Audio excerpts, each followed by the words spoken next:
right, guys, welcome to Across the Gun Counter. I'm your host, Joe Riva, joined by my co-host. Tyler Weaver.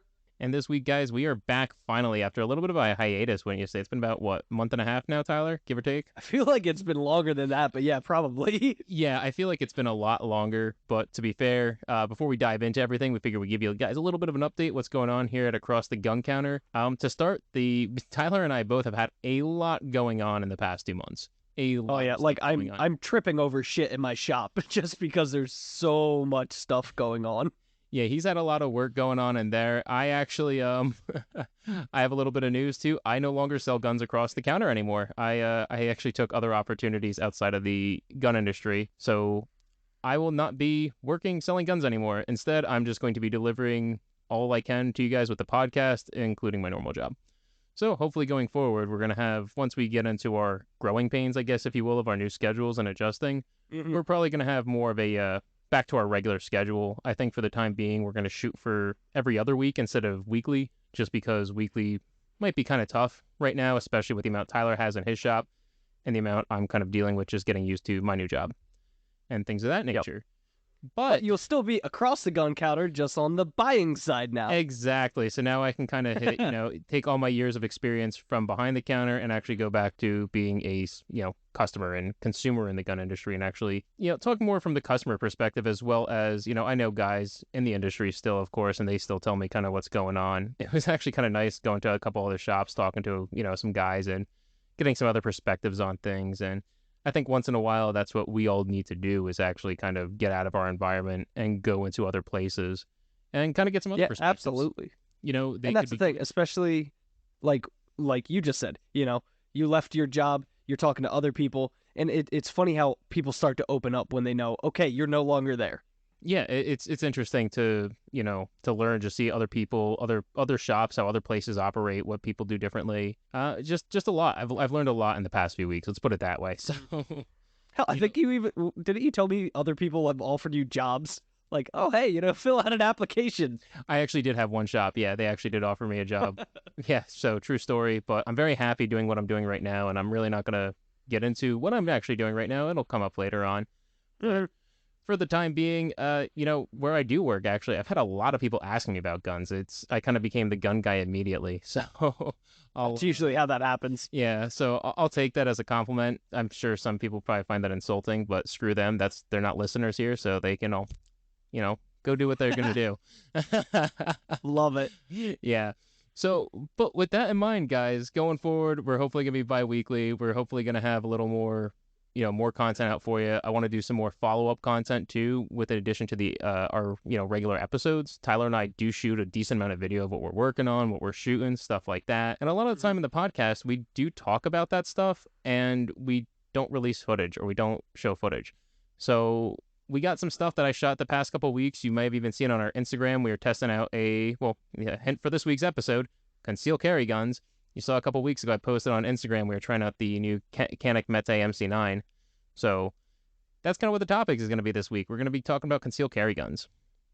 And, this is such a wide variety of things because, at my job currently, I've had a lot of people ask, well, what do you recommend for conceal carry? What do you recommend as a starter gun? So I kind of jokingly said, well, go listen to my podcast about your first handgun. But for your conceal carry handgun, that's another story. And one of the other things is, too, there's a little more to getting a conceal carry gun than just getting a conceal carry gun. Yeah. Outside of your legal, qualifications for carrying, every state varies state to state. New Jersey's a lot more restrictive than Pennsylvania. Pennsylvania, you just go and get your license. Some states have permitless carry. So whatever it is, this is assuming you already went through all that mumbo jumbo. And now the laws and regulations that apply to the gun. Yes. And on top of that, with this episode too, we're also assuming that this is not your first handgun, because I think getting your first handgun, your first concealed carry gun, it's two different animals. As it is. I mean, when you look at a concealed carry gun, most of the time it's like, no, we're getting one gun to carry. Yep. And a lot of people have their carry gun. Yeah. I mean, some people do buy multiple carry guns. I just got to the situation where I purchased my second concealed carry gun. Well, I guess sort of third, but it's not something that people, I'd say, search for more to go to the range with, because typically your concealed carry guns are smaller, shorter, They're not. Not fun to shoot.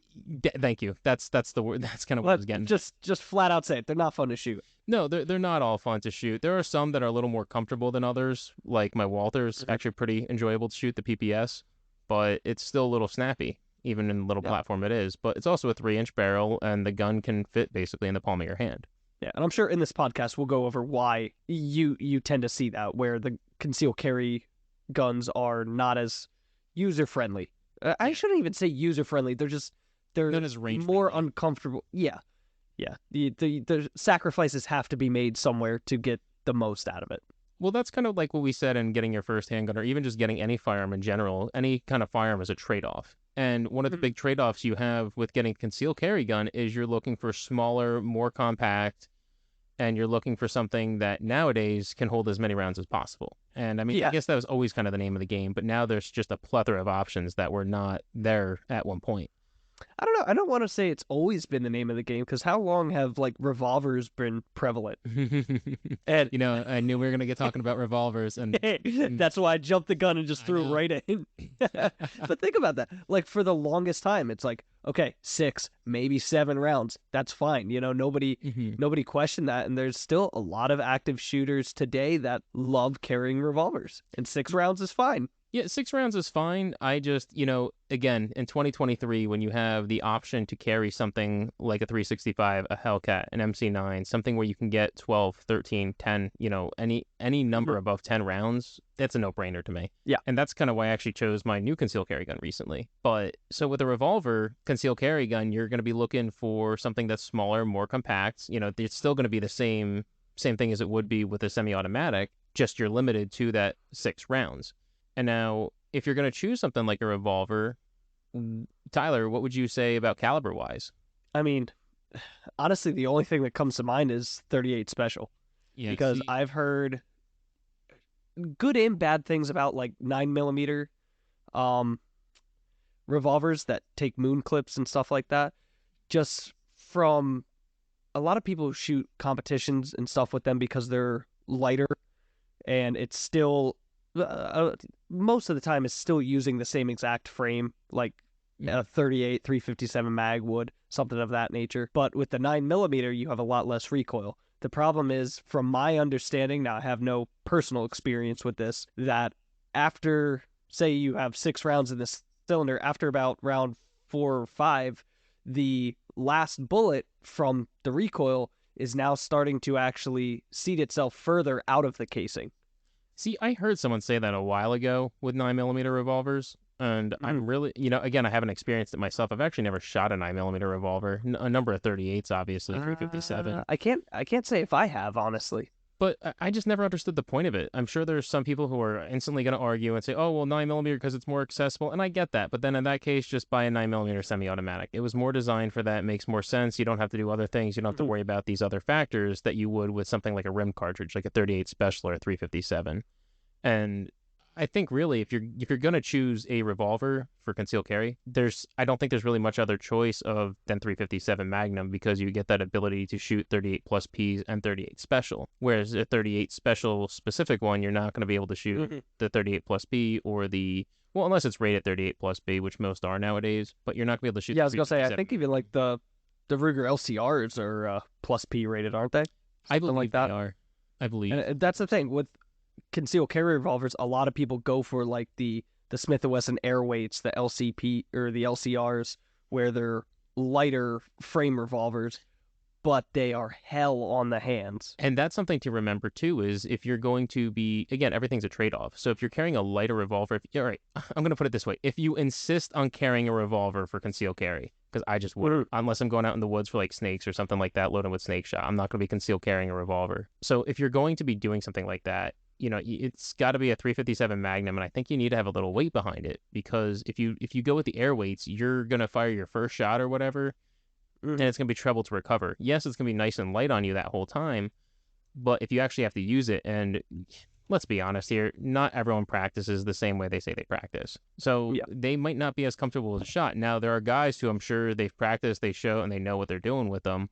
and they will be a great shot with them. And again, in a get off me kind of situation, accuracy might not always matter at that point because it might be such a close range. What's the rule of three? 3 yards, 3 shots, 3 seconds, something like that. So I couldn't even tell you. no, so just some food for thought in that regards. But so with the revolver, there are some nice concealed carry options out there. I just think you're paying a little bit more, like the Colt King Cobra, for instance. Yeah. Or the not the is it the King Cobra? I always forget my nomenclature with those, but Yeah, I'm not a Colt guy, but I think the Cobra is the new it might be King Cobra, I don't know, but yeah, the shorter one. A Cobra is like the newer, the reinvented Colt Snake revolver. wheel, yeah.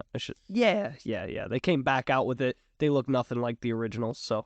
No, but I'll tell you, because our one buddy has one, and I fired his. That was the first time I actually fired 357 Magnum, and I was pretty impressed with it because of the weight, the balance, everything. I had no problem staying on target. So for concealed carry, that extra little weight, if I had to carry a revolver, I would carry a Colt King Cobra, something like that, with a shorter, like 2-inch barrel, 3-inch barrel, something like that. Yeah, and also something to consider too. When you're talking about concealed carry, it doesn't have to be on your person, on your body. Some people consider concealed carry as their truck gun, car, glove box gun, whatever you want to talk about. But, something like that, a revolver, who cares about the weight if it's in a glove box? Exactly. So in that case, carry your 357 King Cobra. Just remember, you're going to get it scratched. Yeah. But with after revolvers, so now we got the revolvers out of the way. Now that we got that out of my system. Because the the way I like to break up concealed carry guns is I kind of see them into, I guess you could add fourth as the other category, but three main categories. And those three categories are the micro compacts, which are obviously the newest. Then you have like your single stack subcompacts, and you have your just normal subcompacts. And so when I say like a subcompact, I'm talking about like your Glock 26, something that's like your normal size pistol. Just you don't really lose any features of it. You still have that full grip, if you will. You have a decent. Yeah, you can get the little pinky grip extensions or whatever for the mags, where the mag's still short, but you have that little section that comes down for your pinky. Yep, so you have a little more grip on it, you have a little more control over it. Then you have your single stack, something like your Smith & Wesson Shield or your Walther PPS, even your Glock 42s, your Glock 43s. I know some people would argue that those are micro compact, but I would put that. I wouldn't go that far.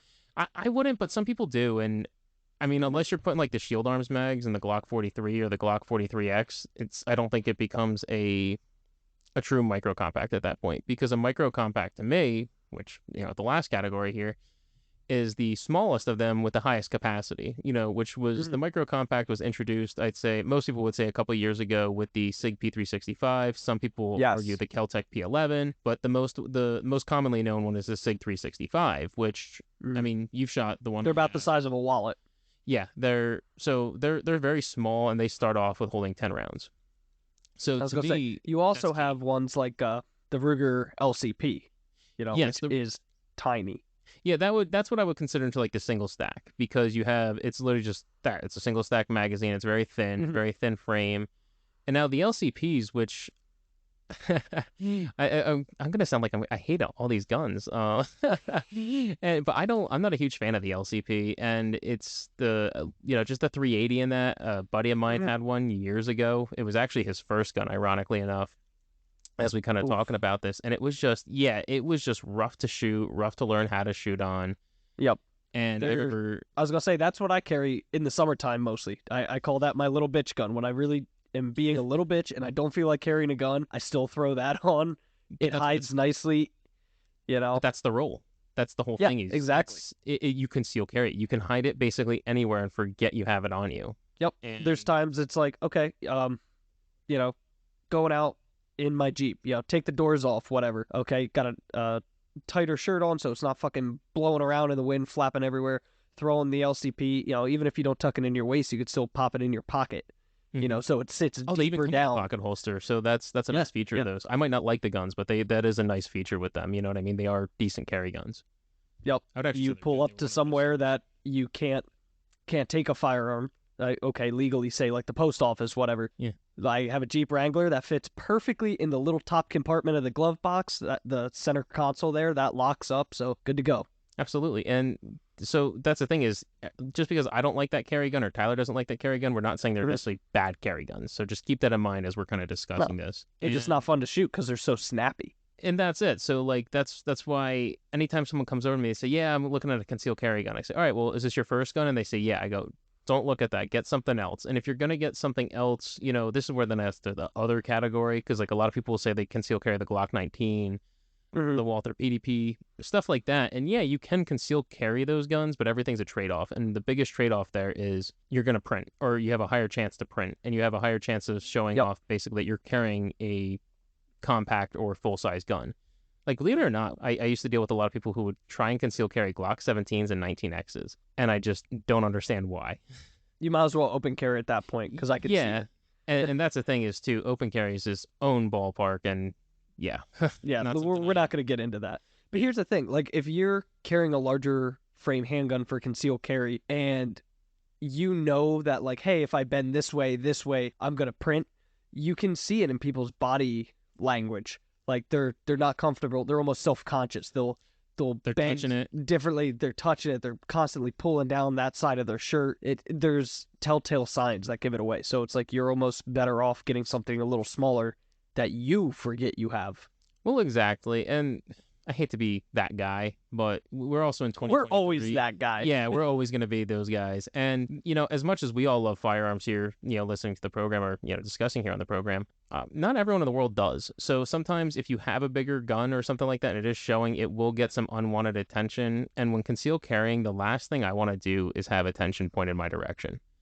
Oh, absolutely. So that's why, like, I mean, currently the two main concealed carry guns I've been using have been the SIG 365 SAS model in particular, and the Mm. Walther PPS. Then I also recently did just pick up the Canik Mete MC9, which we both fire. That very comfortable gun. I can't wait to start carrying it. I just had some issues with mine, so I actually had Mhm. to call Canik and contact them about it, because it kept jamming up on like the second round. And But only with what was that? The HSTs.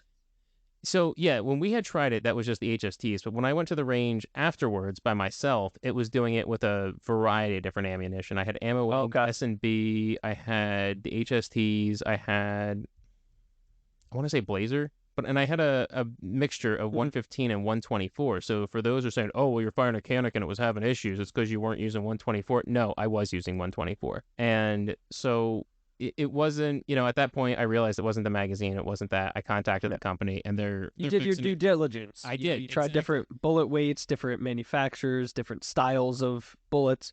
So Yeah, and they're correcting at the that issue. point, So it's the gun. yeah, so they're correcting the issue, and once I have actually get it to the range again and start carrying, we'll give you more of a detailed breakdown on that Mm. gun, because I'm becoming a decent fan of this company and their guns as well. And so I'd like to talk more specifically about that one. But Mm. with the subcompact, or not subcompact, I'm sorry, the micro compact, with that, the Mete MC9, you hold 12 rounds with the standard magazine. And to me, capacity is king, especially with the world is a crazy place. And so most attacks, or I shouldn't say most attacks, but there's a chance of multiple assailants nowadays. It's very common. We see it all the time It's on the getting more news. prevalent. Yeah. Yes, especially out in public when you're out and about. The first thing you should ever be doing with concealed carrying is don't be going to a dangerous area and scary area late at night unless you absolutely have to. But God Mm. forbid you do have to. You want to make sure you have the best tool for the job on you. Of these kind of concealed categories, the one I like to recommend the most and talk about the most is the micro compacts, because I truly believe that capacity is king. And as long as you're in a state where you're not restricted, where you're not restricted to 10 rounds, get something 10 or 10 plus rounds, something with more than Mm. 10, because you just don't know We'll what's do going to what happen there. You want the best chances do what they possible. call a New York City reload. And You New just York have City, multiple guns. multiple guns. What was Yeah. that? The Boondock Saints, where the guy's got six guns on him? It was like So six yeah, yeah. shooters. It's like, no, it wasn't six shooters. It was one man with six guns. Yep. Yeah, Yeah, I so think the slang term for that is like New York City reload, where because you only can have what 10 round mags, so you yeah. just have like 2 or 3 guns on you. I like that. I've never heard that. I like that. I'm going to use that from now on. New York reload. Just drop your pistol and pick up a new one Yep. after waiting 2 years for your permits over there. Heyo. Oh, I'm sorry, New York. I'm sorry. That truly sucks what you guys have to go through up there. That being said, so we're looking at all these guns. I personally like the micro compact. I've had enough experience with the SIG P365 that I feel comfortable carrying it. I feel comfortable shooting it. I have a plethora of different options to carry it in, and that's something we'll get to in a few minutes is actually holsters. Mhm. But the micro compacts, I understand they're not for everybody. Some people don't like that small, extreme compactness to them, and some people do prefer something a little bit bigger with like a single stack magazine, so they have a little bit larger of a grip, something like a Glock 43X, something like a Walther PPS, or a Smith & Wesson Shield. Now, the Smith & Wesson Shield is kind of a interesting gun here too, because they recently came out with the Smith & Wesson Shield Plus, which pushes it Mhm. into that micro compact role of in terms of capacity, but it still remains the same size as its single stack counterpart, which is incredible. It's absolutely amazing the engineering that went into that. Mhm. So all your accessories and stuff will work for the Shield Plus that would work with the regular Smith & Wesson Shield, which is really cool. I think that's awesome. Yeah, that's one thing I will give Smith and Wesson. Their engineers do a very good job, especially on like market research, just seeing what the people want, where their guns are failing, things of that nature. Oh yeah, and they I can't be the only one who noticed that they tend to be copying a lot of what Keltec does nowadays. Yeah, and that's the thing. I mean, when you look at a lot of gun companies just over the years, hell, Colt and Smith and Wesson, Oh yeah. when it comes like way back in the early days, it's like of course everybody copies everybody. That's how you find market trends, this and that. hmm So As now as we talked about the subcompact, or now the last one would be the subcompact, I should say we haven't really talked about. And not too I much. think I think this is the one I probably dissuade people the most on. And it's not I should say it's just not for me. I just feel like a lot of subcompacts are a little too big or they're a little too heavy for the role. Like you have a lot of Hmm. these guns that are advertised as conceal carry guns or conceal carry models or the carry model. And it's no real different than your Glock 19 size pistol, or it's a hair smaller. And the reason I say the Glock 19 is just the Glock 19 is kind of my base gun I use for in terms of comparison to everything because it's kind of like the middle of the road. Yeah, And yeah, just below full size. yeah, just below full size, but not small enough to be subcompact. It fits I think the Glock 19 fits great in the hand. Mhm. And, it's just that kind of middle ground of everything. So if I'm not going to be carrying a Glock 19, something like a Glock 26, I'm really not going to be carrying either. You may carry it, and if you do, more power to you. Just make sure, like I said, you train, like Tyler says, if you're out in public, watch what you're doing, make sure it's not showing and printing, stuff like that. Mhm. But I mean, if you had to pick of those three I mentioned, Tyler, micro compact, single stack, subcompact, what would you recommend in each category? Oh, in each category, that's tough. Or all right, what would you So honest, choose of the three? Because I know we've kind of had this we've had this discussion on concealed carry guns a lot lately. Like I feel like this has yeah. been the big topic lately. Now, what I personally do, I have one of each depending on where I'm going, what I feel like carrying that day, that type of thing. Mhm. So like my three main carry guns are a Sig 226 most days, Oh, that's right. the You so Glock it's full size. full size, but I carry that on a That's off one body of the carry. yeah, the Victos shoulder bags. But that's like, hey, I'm just going in my Jeep, I'm running to the bank. You know, I'd like to have that gun accessible rather than in my belt that's buckled, with a seat belt across it. hmm So that is absolutely a great option for something like that. After that, I carry the Glock 43, which is, I mean, I'm what 5'6" on a good day, 150 pounds, after dinner. So something like that being the single stack, nice small frame gun fits really nice. But there's also times where like, I'm wearing a tighter shirt or something like that where even that gun prints a little bit on me. Or like I said, when I'm feeling like a bitch, I really don't want to carry a gun, so I'll throw on the LCP, which is like for me the next step down. Single stack, I forget what they even hold. It might be Six, I believe. five, six, You got six maybe. plus one on those guys and 380. Six plus one. Not horrible, but still, so 380. Yeah, But 380 is still a uh potent cartridge. It's oh yeah, 380's been putting people in the ground for years. oh yeah, exactly. I mean, hell, it was a lot of European nations used it as their sidearm caliber They're for a good yeah, amount of time. a lot of fucking European police use 380. The What biggest one I could think over of, there they call it a 9 millimeter Kurz, Kurtz. Yeah, or that was for the like original yeah, designation. Yeah. yeah, for 9 millimeter short essentially. Yep, that's Kurtz. Yeah, short. So That's the thing. I mean, you think of how many police forces. Hell, I mean, the biggest one I can think of when it comes to 380 is the Walther PPK. I think Yeah. that's like the most iconic pistol that people think of. Hey, and according to James Bond, you can shoot down helicopters with that gun. So, Hey man, shot placement is everything. uh, But um, no, seriously, it's one of those things. Like, guns shouldn't be rolled out just because, like, oh, it's a 380. I mean, I didn't even know no. people that carry 22 mags. Yeah, there's some people who do. 22 mags a spicy little fucker too. Hell, even 32 ACP, man. I mean, look what we were shooting today. 32 ACP can be a potent cartridge. I personally wouldn't carry it for conceal carry, but No, but it's something you absolutely could. and it also boils down to what are you comfortable with. That too, I mean, 100%. if you know, hey, 9 millimeters not your jam, 380s not where it's at either. Maybe 32 is where you draw the line, and hell, I'd rather have that than nothing. Absolutely and completely agree. Yep. The only thing Plus, is maybe that 22 and being rushed. communication skills can go a long way. Oh, I mean, that's absolutely. something a lot of people don't even talk about when it comes to concealed carry is like, how are your communication skills? Because the last thing you want to do is shoot your fucking gun. Yep. Oh, absolutely. And I think the majority of times when they say a gun is actually drawn, a shot isn't even actually fired. Most people are typically deterred by just the fact that it's a gun. Now, you can't rely on that, No, but it's no, just something to absolutely keep in not. mind. But then again, how many people at the range are pulling, practicing their holster draws and practicing what they would say to an assailant? Yeah, Nobody. They pull their gun and they fire. Which exactly. in a real world scenario, that's often not the case. Exactly. It might be other things to de-escalate the situation. Mm-hmm. So, So how a 32 ACP with some good communication skills, that might be the ticket. yeah, the 32, the new dissuader. The dissuader, I like it. Um, But I like what you're saying there too, and that's the thing is when it comes to concealed carry, we could talk all day about all the various different guns, but there's other things you have to keep in mind, and that is like your holster, your practice, Mm-hmm. even concealed carry insurance. There's a lot of these other things you need to look at, and I think that's the biggest question I'd say I get after what would you recommend for a concealed carry gun is what holster should I get? Yeah. And I like that you brought up, Tyler, that you have that off body carry, and now. Oh yeah. I mean, I get my friends busting on me, telling me, oh, did you bring your purse with you? But And it's that's one of the things for me. That's a great option.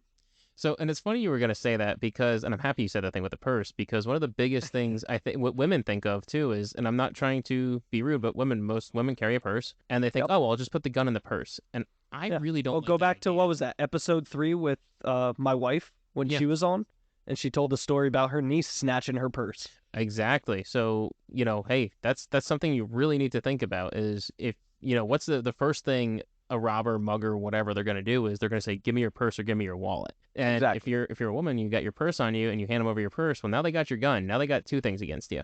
Mm. So I think And is you're even not going to though get the jump on them pulling your gun out of your bag. exactly, I saw this one holster someone was talking about online. It was like distract them, and they had it like up in their this woman had it like up in her bra, so she lifted her shirt and grabbed her gun, and I thought that was kind of funny. I mean, That hey, might it's work she's for not. me. Yeah, right. I mean, she's not wrong, And I mean, Yeah. how they're expecting to get flash, and no, yeah, you're about to get flash with a 38.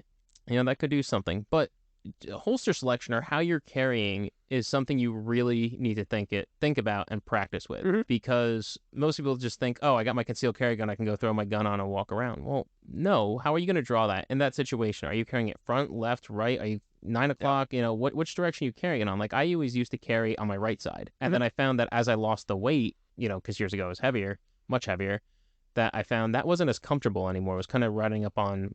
I'm not a doctor. I don't know the bones, but the one bone over there Yeah. was Yeah. kind of like hitting up on there, and so I ended up kind of going more towards appendix carry because I found that if I don't trust my holster, I shouldn't be carrying the gun to begin with. So that being pointed in I that get that. direction, I Yeah. shouldn't be concerned with it, and so I make sure whatever holster I'm carrying, if I trust my holster, I'm gonna trust it being Mhm. placed, right there, Plus, and you're that's where I trusting really your own firearms discipline as well. exactly It's too. like you're not brand new to guns, throwing it in an appendix holster. Exactly. And that's the thing you have to remember too is it's not as simple as drawing your gun because one of the motions I joked about the woman a few minutes ago, Hmm. distracting them, but you're also gonna have to raise your shirt in that situation to get to your gun. So you want Yep. to make sure you're not getting caught on anything. When you go looking at a holster or how you're gonna carry it, make sure you're gonna be Hmm. able to access it. Make sure, if you're If you're one of those people who insist on carrying without one in the pipe, I'm sorry. I think that's just going to get you killed in the streets. Seriously, because seconds matter, especially in these situations. So I've Mhm. heard, I don't know how many people talk about, like, oh, well, this people do it, or these people do it, or they don't carry one in the chamber. Yes, those people do it, but a lot of times that's how they're trained to do it because they can't carry elsewise. Yeah, and And it's one of the things I feel like a lot of that comes from the old revolver days where you yes, had these revolvers where the hammer would sit in the fully forward position that had a fixed firing pin on it that would rest up against the primer. In exactly. which Well, case you would never want one mhm. in it's essentially in the chamber because that firing pin is resting on the primer. And nowadays we have firing pin blocks. We have all these other things in our guns that are going to help Oh yeah, us make transfer the gun. bars, everything else. Exactly. So we're going to have all these extra safety steps that if you insist on getting external safety, I'm not going to fault you there. I will fault you if you're not carrying with one in the pipe because if I'm carrying with one in the pipe. If on the Mm. rare odd chance that I'm not carrying like that, someone else I know has it, or I have in mind that I'm going into an area for some reason I shouldn't be, or I'm going to have to unload or something like that. I've had a couple weird situations like that. Yeah, Those I are kind kind of of, get that. Like sometimes when you go to a gun show, you have to, pull out your yeah, gun, put the fucking zip tie through it, whatever, all that. Just makes it, it a little bit easier just to pop the mag and rack it. exactly. So you should be carrying one in the chamber because if you do have to draw it, you just have to practice your trigger discipline, and that's kind of well outside of holsters. We know Tyler, you said you carry off body, you've carried on the belt as well. Do you have any holster brand Yep. or anything in particular that you would actually recommend? Because I really don't. I just have it just has to have a good trigger guard. That's really my recommendation for a holster. It just has to have a good trigger guard, something that's going to solidly cover your trigger. There's a few that I've used. I have a couple Galco, at least two, maybe three Galco holsters. They're very good. They're very accessible. A lot of gun shops have them where you could walk in and buy something that fits most of your most common firearms. There's a lot of Galco dealers out there. Mm-hmm. Another one I ordered online was the Crossbreed. Oh So yeah, it crossbreed. was one of the things. Yep, seen a lot of advertisements for them. I was like, you know what, I'll give them a shot. They're actually a very religious company, which I'm not very religious, but if you're into that, it's definitely worth checking out. I know they have the I crosses and can't. everything. Yeah, well, crossbreed. Yeah. They fit it into their marketing, and you know what? If that's your business, cool. They're sticking with their brand, and Mhm. I have nothing bad to say about them. It's very well made. I've carried my Glock 43. Shit, when did they come out with the 43? That was around the time that the P365 actually came out because I remember the Glock 43 I think came out right before the 365, and I was like, wow, they kind of missed the mark there. Yeah, it was something like as soon as it came out, I got it just because I liked the 42, but I didn't like 380. So when they came out with the 43, I'm like, all right, sold. So I got that and got the crossbreed holster almost immediately, and it's held up flawlessly the entire time I've had it. So excellent quality there. For like a Kydex holster, I've had who the hell was it? Bravo Concealment, I think it Mhm. was. That was good quality. Honestly, there's not really any holsters that I've bought that I didn't care for. Yeah, that's a thing. Like I'm trying to think of the ones I have the most of. I believe are it's a company called CYA. They did a couple good holsters. I believe that's what the 365 and the Walther holster are. I believe they're both CYA. Then I have a couple. Aren't they Or, like the or no, the that's the like the Kydex one you yeah, always they're like carry with, right? yeah, yep. That's the one that I always bring up. Yup. Yeah. See, those are nice. They're pretty comfortable. The only issue I found with some Kydex or some polymer, like plastic holsters, is they're a little rough on the edges. So once in a while, before you carry them, I'd recommend taking like a piece of sandpaper or something, kind of just smooth over the edges, so they're just not Oh, as you get rough. the flashing or whatever. Yeah, just so because that's gonna Like be the sticking seam. on you, and that's why I say you should practice with your carry gun, not only your carry gun, but also dry fire drawing and everything like that Yep, is absolutely. because you don't know how it's going to feel. And I remember the first time I actually put on my Walther PPS holster, I ended up having to go, like, when I moved over here. I think I adjusted that thing like 3 or 4 times when I got home because I was just not comfortable with how it was sitting on me. Again, I was a Mhm. bigger guy then too, so it was a little bit different situation. Yeah, But and holsters have to break into. oh, They like don't anything. fit to your body the first day.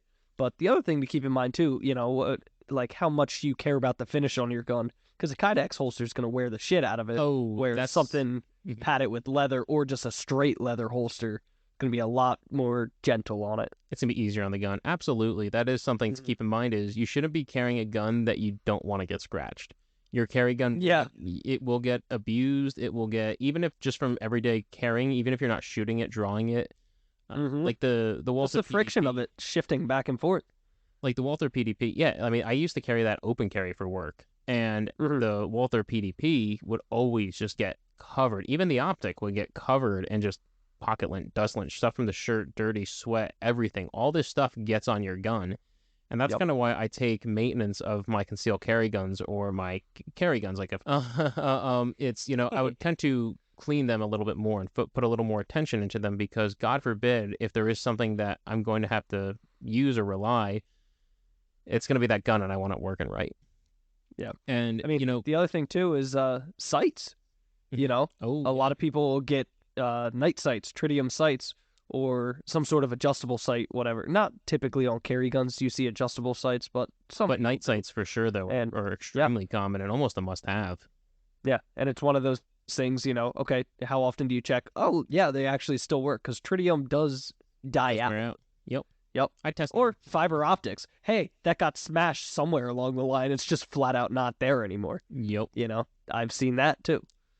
Or you open your safe and a revolver is cracked. Falls out. Yeah. Oh, Yeah. that's sad. Sad But news. yeah, So there's a that just lot. got me thinking too on sights. I mean, sights are a big thing when it comes to carry gun on just holsters. How is it pulling out compared to how you're carrying it? If you're carrying it in the pocket and you have decent sized sights on it, can you even get it out of your pocket? That's a good question too. And is that going to get stuck on your belt? Is that going to get stuck on your jeans or your shirt Mm-hmm. or what have you? Like, one of the big questions I get with guys too is, you know, how would you carry with an optic? And I used to always say no. Now I'm a little more open to it, and I They're think that we becoming have a little more prevalent and a little less bulky. yes, and that's kind of what I was getting at is too is every day, every year, optics are getting more affordable and more accessible, and we even see that now going to the point of night vision and thermal optics, which is really friggin' cool. So if you're comfortable carrying with it and you practice with it and you can get an optic that's not going to get in the way, more power to you on your concealed carry gun. You're concealed carrying it, not me. I'm carrying my gun the way I want to carry it. Yeah. And if that helps you, more power to you. Because at the end of the day, you want like I said, with capacity being king, you want the best chance of stopping an assailant or assailants as you possibly can. And you're not going to do that by limiting yourself to something with the lowest capacity or something that you're not going to be able to hit your mark with. Why are you going to do that to yourself? Give yourself something you're the best fighting chance possible. Yeah. Think of it like cheating. You should always be cheating. Give yourself every advantage you can think about. You should always be cheating. Always Don't be cheating. If you're not don't take cheating, that you're as not dating. winning. Don't take that as dating Yeah, don't advice take from dating us. advice from me. But I'm no, sorry, it's Rose. true. I mean, yeah, it's true though. When it comes to concealed carry guns, I mean, you have people that have stippled guns. They'll cut the trigger guard up so their hand sits higher, get like a really good feel on it. You have people adding lights, lasers, stuff like that to them, and it's like, seriously, if you get a legitimate advantage from that without taking away from your ability to use it or to carry it, more power to you. Absolutely. And now the last thing, keep in mind with all this, with all your upgrades, none of it means a thing unless you practice and you train. And I've heard a bunch of people say, "Oh, well, I just got my new concealed carry gun." I go, "Cool, did you shoot it yet?" They said no, and I'm like, "But you're carrying it. How do you know?" I'm not Yeah, concerned about your ability to hit the target. What I'm concerned about is, will that firearm function if you need to use it? Case in yeah, point, absolutely. look at what we did when we ran out the Mete MC9. Yeah, If I like had just thrown that on and used that in a defensive situation, yeah, I would have got one click shot off. shit. Yeah. So Yup. it's not about me concerned about questioning your abilities to hit your target there, asking have you shot it. I'm asking to make sure it functions right. Is it functioning with your ammunition? Because some guns will feed differently with ball ammunition versus hollow points. I believe the car arms, they had I forget which model it is, but they're one I want to say the Micro 9, I believe it is. I don't Okay. remember. Yeah, I don't know. They're all the same to me. but yeah, I agree. They are all the same. And the Micro 9 had issues feeding with the hollow points. And if you're a concealed carry gun and you can't feed hollow points right, that's a That's an issue. because you should Yep. not be carrying ball ammunition Unless you're in Jersey. unless you're in Jersey where you can't carry hollow point ammunition, which is the Yeah. dumbest thing in the world. Isn't it actually a felony to get caught with a hollow point? Well, so the legal aspect of it is you're allowed to own them. To my knowledge, you're allowed to own and possess them, but you can't use them in defensive situations. Huh. Interesting. Yeah. Now there's some people who will tell you otherwise, and they will argue with you, but Again, we're not lawyers. Look it up We're if not you really lawyers. want to know. exactly. And so the recommendation is always get something with a filled tip, or get something else that has a straight tip that can do more defensive capabilities. Like there's a couple different, I think it's Lehigh Defense. They have a bunch of Frangible ammunition, stuff like that. there's a bunch of companies that offer other defensive loads that aren't hollow points, and they do the job. So just a bunch of things to keep in mind is getting your carry gun is not just getting a carry gun. You have other things to think about. You have to think about your holster. You have to think about your practice. Oh, and I completely forgot about too. The one thing that I even need to brush up on is getting concealed carry insurance. It's one thing to have your gun. It's another thing of, oh God, I used my gun. Now what? Yeah. 'Cause Even if you're 100% justified, chances are it's going to court. Exactly. It will go to court. So you need to prepare yourself legally afterwards too. So I have to look more into what companies and stuff like that before I can give you a real full breakdown on concealed carry insurance. Yep. But I think it's something we would both recommend. Yeah, absolutely. I mean, I know I'm not going to say any names, but I offer a concealed carry insurance through my shop. So Oh, do you? Yep, yeah, which I could talk to you about that after the show. But yeah, That's what we will. authorized to sign people up under this insurance. Oh, cool. Yeah, I can't say anything good or bad about them. I mean, I've never had to use it, luckily. Yeah. So yeah, we'll take that with a grain of salt. But So yeah, I mean, there's a bunch of different things when it comes to the concealed carry, guys. I know we're going on here a bit. Again, this is a topic we could go on. it's an forever important about. topic. It is, and I think it's a lot of things that when it comes into the world of guns and firearm ownership as a whole, it's something that everyone should be doing. Is you have your firearm, I think you should be carrying a firearm. I think an armed society is a polite society. Yeah. You might not think that, but that's what I think. And I'm pretty sure Tyler here thinks the same along that lines. Oh, absolutely. I mean, it's we see it on a day-to-day basis where your actions have little to no repercussions, like on Facebook. Mm-hmm. Oh, people say So whatever they want. Exactly. So think of an armed society as the exact opposite. Yeah, you're not going to come in, you're not going to come up cursing at me and yelling at me if you know you got a 9mm. No, you're holding the door for you. Hey, can I put your shopping cart back? Sure. Oh, hey, you have a plastic bag. Oh, you're from oh, I'm not going to say anything. Hey, thank you. Have a good day. Do you have plastic straws where you're from? You know what was weird, actually? I didn't get straws the other day someplace, and I was a little upset. I was like, how come I didn't get straws? And they probably just forgot, but yeah, depending. Nah, they think you're fucking up the environment. Yeah, there's a lot worse. Like maybe flying a private jet to an environmentalist thing or something. Hey, I don't want to get political here, but Anyway, on that note, guys, I mean, I think we covered a decent amount of things, a couple different options for concealed carry guns, just a couple different categories to look into, things to consider. yeah, things to consider. That's the main point of it. When you're looking at something as important as a concealed carry gun, you got to consider everything. Look at it from every angle. Yep, absolutely. And you have to remember too, it's your concealed carry gun. It's not your range gun. It's not something. It has a job in and of itself. It has a job. Yes, it has a purpose. And everything being a trade-off in this industry, you need to understand what the trade-offs are on your concealed carry gun. You need to understand that the SIG 365 might not be the most pleasant to shoot, or the Hellcat might be a little snappy, but you also do have 13+1 capacity with it. So yeah, things to keep in mind. I mean, give me a couple of days, and after I get this new Canic running, I might have a better recommendation on that one for you in particular. But I really think the SIG 365, something like that's a great option. Even something like the Glock 43 is a great option too. You're single stack, but it's a comfortable concealable handgun. Stuff like that. I like the Walther PPS. That's my favorite single stack concealed carry handgun. I got the Gen 2 9mm. Thing is just, hell, my buddy hit it. Was hitting his mark at 100 yards with it. Granted, it took a couple tries, but it was impressive find to out, see. Where it's dropping. But Yeah. still, you put your guns through their paces so you know what they're capable of. Oh, and that's the other thing is if you are going for a concealed carry gun, I'm pretty much gonna end my notes on this is if you are going for a concealed carry gun and you ask how accurate is this gun, I need you to understand anything outside of what 10 yards is murder. So you have to remember it's a concealed carry gun. If some guy's 15, 20 yards away from you, you are not justified to shoot there.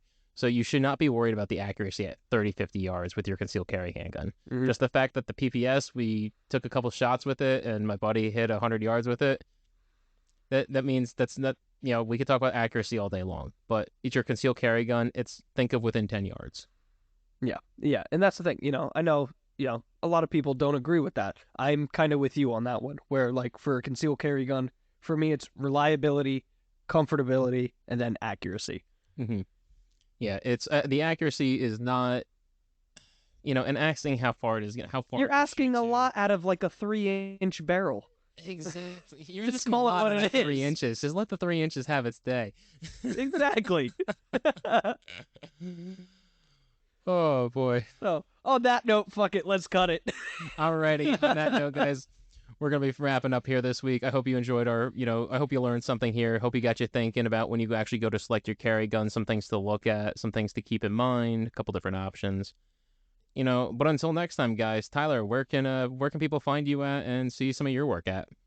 You guys can find me on the socials at Precision Rifle Works and at precisionrifleworks.com. Awesome. Guys, you guys can find me over on Instagram at sightpicture762 as well as YouTube. And I've been saying this for months, but now I do have some more free time, so I will be posting some more content. We got some video content we want to. Come on, Joey, get on it.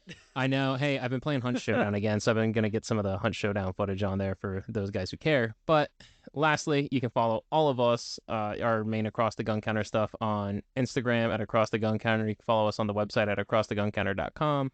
As well as check us out wherever podcasts are. A lot of people at my job have actually asked me, where can we listen to your podcast? You can listen to our podcast anywhere and everywhere. I don't even check half the places, to be honest with you. I just put it up there just so you, the viewer, can listen to it. Yep. We're on. We know they get uploaded. Yes, and I do get notifications that people are listening on these other things. So, yes, wherever you can listen to a podcast, if we're not on there and you insist you want to hear us on that, hey, shoot me a message over on Instagram and I'll see what I can do about that. So I want you guys to be able to enjoy our content wherever and on whatever platform you prefer. So until next time, guys, take care, stay safe, and make sure you're practicing with your carry guns. Yep, and enjoy your full 3 inches. Yeah. See ya.